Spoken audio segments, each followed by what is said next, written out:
This summary of The Power of Now, a guide to spiritual enlightenment by Eckhart Tolle is about to begin.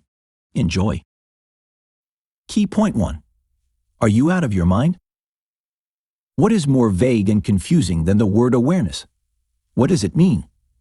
Is it seeing our environment or hearing people around us? Yes and no. Awareness has a much deeper sense. Its major aspect is that true vision comes from within. However, the problem arises when we try to stay present. For some reason, being here and now triggers and scares us, as if we must do something to justify our existence. So instead, we reminisce on our past mistakes and plan the future to show the universe that we're not passive. But at the end of the day, we hesitate to make a move because of all the mistakes we're keen to avoid when starting something new. The same feeling arises when we promise to end toxic relationships, but are too afraid of our parents' or friends' opinions. In other words, we're scared to damage our ego, that naughty insect penetrating our brains and saying we're nothing without that job, that partner, or that lifestyle. Shedding a bit of our real selves makes us go through an existential crisis. But what if we tell you all this is only in your head? The rest of the world hasn't even noticed it, while you allow your mind to trick you into thinking so. We shape our thoughts. They don't shape us. Eckhart Tolle distilled this problem to extract its essence, our mind. He believes we can be our best selves if we release the grip on our thoughts and opinions. Unless you're scared of having no idea who you are and what you can be, freely embark on this spiritual journey. Key point 2. Be Buddha instead of quoting him. We are addicted to thinking. We find comfort in the voices in our heads as they shield us from terrifying creatures, our authentic selves. Our thoughts often dress up our inner nudity to make it presentable for, first and foremost, ourselves. On rare occasions, the voices stop talking, but instead of being relieved, we're terrified of the smallness of our true selves, hidden behind our opinions of ourselves and others, otherwise known as ego. In other words, our mind is the ego. How can we recognize this unfathomable entity? In short, these are all the meanings we attach to ourselves: opinions, judgments, ideologies, favorite art genres, and even aesthetics. Put differently, we need things to identify with and to present ourselves in a favorable light. We often refer to these external factors as our personality. However, if we momentarily detach ourselves from our favorite band or show, the sense of emptiness and indifference may resurface. As social beings, we fear the inability to connect with others, which can lead to being labeled as an outcast. That is why we'd rather let our minds feed off our worries and insecurities than confront them and become whole without relying on external validation. Speaking of worries and insecurities, our emotions can also stab us in the back. What is emotion if not a spillover of our thoughts? Sometimes the feelings grow so intense we lose the sense of consciousness and let them defeat us. What follows is anger, irritation, confusion, or panic. Literally any emotion on the negative spectrum. No idea is entirely correct, and no opinion is exhaustive. Let's look at an example. When someone points out our mistake or challenges our view with a valid argument, our ego starts to panic. Built on the illusion of its decisive, but frankly baseless, credibility, it's scared of exposure. Our ego refuses to admit its mistakes. The emotional reaction we're experiencing is feeling offended. However, it's not a personal insult to ourselves, but rather an attack on our ego. Since it depends on outside markers like our tastes and ideas, our ego becomes vulnerable and exposed when they are questioned. Pain is the primary sensation we want to avoid. Acting like someone else shields our real selves. Understanding the link between external validation and the ego is critical because emotions and thoughts feed off each other. A harmful opinion causes a magnified negative feeling, escalating the thought. We become trapped in our minds, unable to experience love and joy. Did you know? Excessive social media use can force some users to adopt popular appearances and activities for future validation instead of observing their present selves and values. Key point 3. If not now, then when? Being unsatisfied with our lives is a common experience that bonds total strangers. For Tolle, this dissatisfaction is nothing but a mental disease caused by the incorrect perception of time.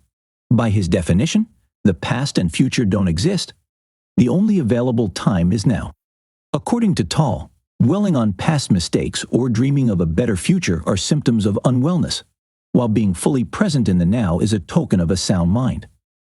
The past fuels our current identity with memories and regrets, while the future hints at salvation and hope. However, while we twitch between those two realms, we miss the only real one, the present. Another symptom of chronic lack of presence is our attachment to problems. Internally, we crave issues because they make up our identity, just like other labels we attach to ourselves. Although it may seem far-fetched, our conventional perception of time gives rise to problems. Every problem originates in the past, but thinking about its subject creates an illusion of it being present. Moreover, when we focus on its solution or a future without it, we refuse to face reality and solve the issue. But the truth is, there's no problem now, here in the present moment. When an emergency occurs, our mind has no time to think and simply acts. Past and future are mere projections of our minds that scare us. Yet they're powerful enough to subvert us into deep unconsciousness. Time and mind are interchangeable.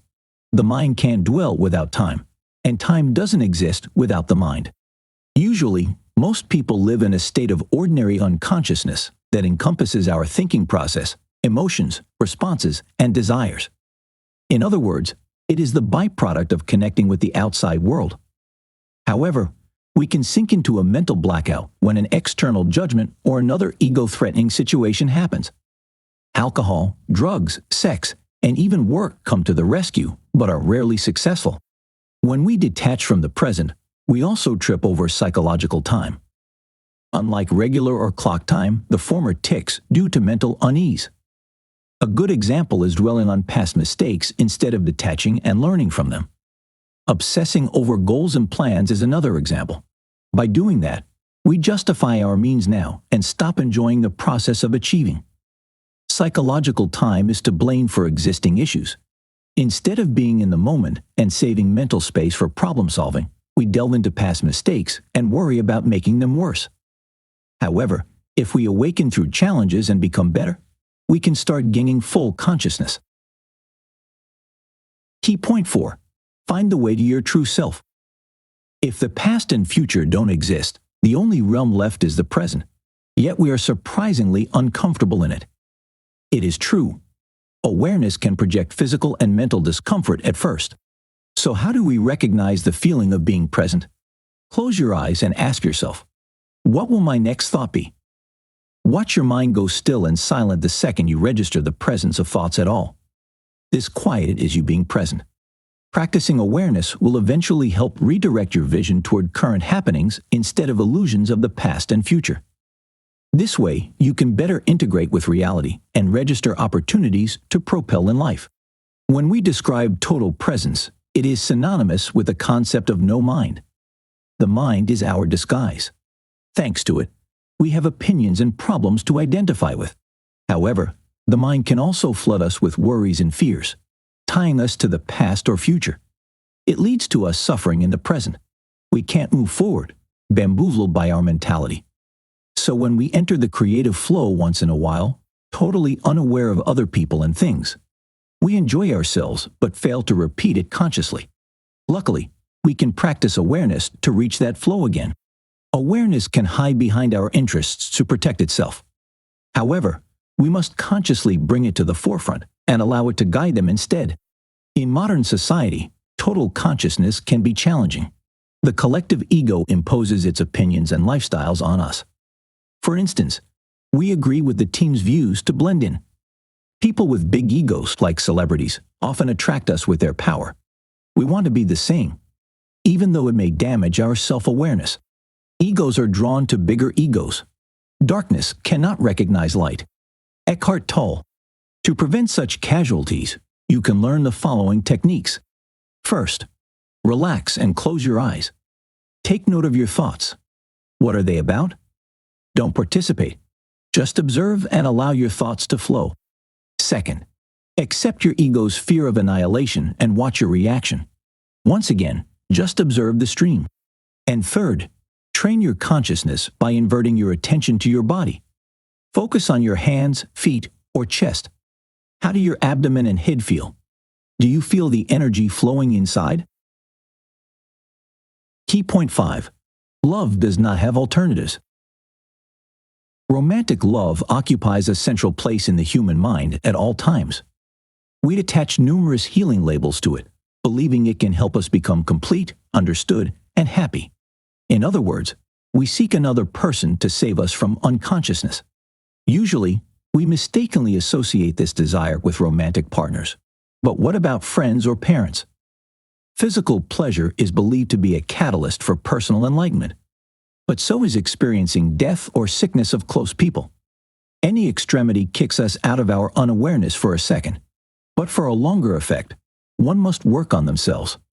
We cannot love genuinely unless we're free of our mind or ego. People are familiar with the chaotic breakup cycle. Refusing the pleasure of drama can be challenging. We enter romantic relationships expecting personal healing, unaware that you can't fix two broken vases with each other's shards. One's turmoil can't become another's cure, but by treating our wounds, we can help our partners heal along the way. Love is not selective, just as the light of the sun is not selective. Eckhart Tolle. Unconditional love emanates from within, so working on our awareness is the primary way to reach that state. Remember, unawareness implies a strong ego and attachment to our mind, which means we become easy prey to negativity, jealousy, possessiveness, control, irritation, and eventual separation. We easily judge the person beside us, confused by our own flaws. Conversely, some people get addicted to their partners, using them as a surrogate for their inner wholeness.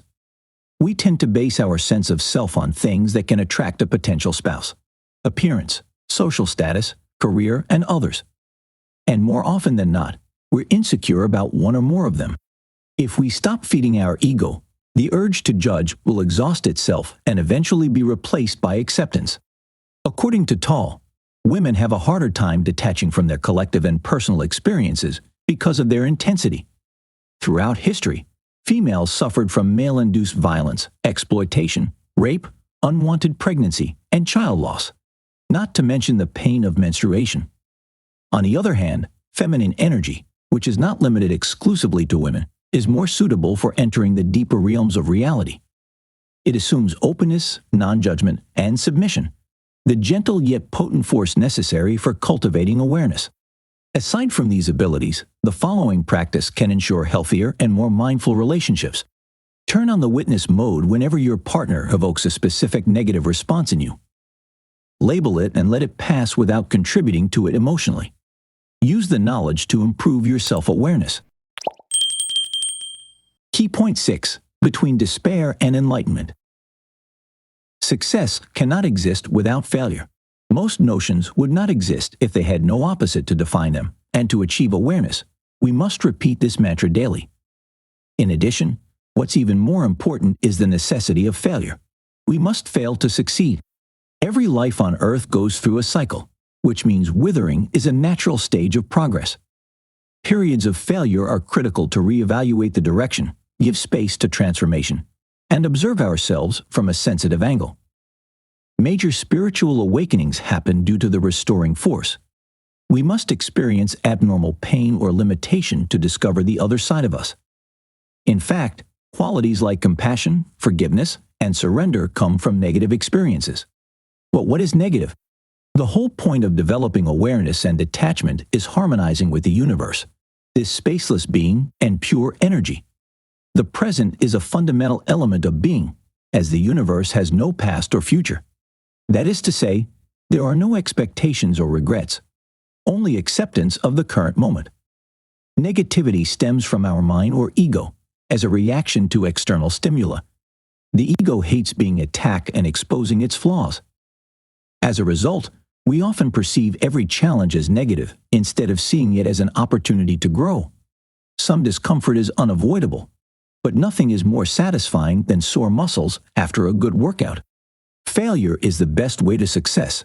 Discomfort motivates us to strengthen, not victory. Hardships are part of our life cycles. Without them, we wouldn't appreciate success. So, to change our perception of obstacles, we must practice forgiveness and surrender. By forgiving, meaning accepting the past, we allow the present in with all the opportunities we used to overlook. Resistance is negativity. Surrendering doesn't imply giving up, but rather accepting the present moment. Even when the situation is unfavorable, the point is to acknowledge the circumstances without anger or frustration, and resolve it without taking it personally. Many fail to release their pessimistic feelings because their ego feeds off them. Adopting a more positive outlook threatens their depressed identity. In other words, they'll never be happy or satisfied because deep inside them, they don't want to. That is why compassion is critical. The acceptance of events around us spills over to the acceptance of other people. Instead of arguing or judging, we stop proving ourselves right and recognize the absurdity of conflict in any form. Eventually, without personal attachment to things, we are no longer susceptible to negativity and stop spreading it through disputes.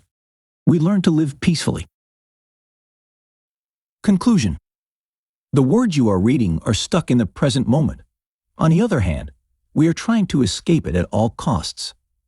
Our mind never lives in the now. Instead, it seeks solace in the past and future. As years pass, we build our armor of opinions and judgments to protect our ego, yet we fail to recognize ourselves without it.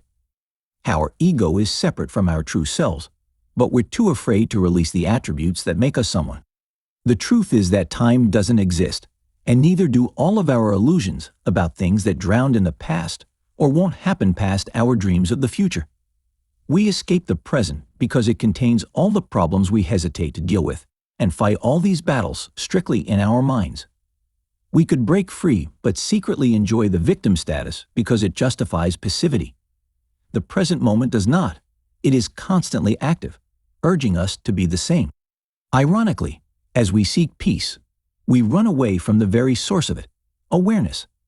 Consciousness can be painful as it strips away our armor. On the other hand, it equips us with even better ones: acceptance, surrender, and forgiveness. This magic trio is a universal key to improving our relationship with ourselves and others, withstanding life's challenges, and progressing organically without excessive drama. It's just about learning to be with our authentic selves, for better and for worse, for richer and for poorer, in sickness and in health. Try this. Observe animals and the way they live without time perception. Use it as a form of meditation. Practice non-thinking by studying a mundane item, a pen, a flower, and so on, without mental commentary. Try listening to silence while it's noisy to detach from the outer world and reach inner quiet.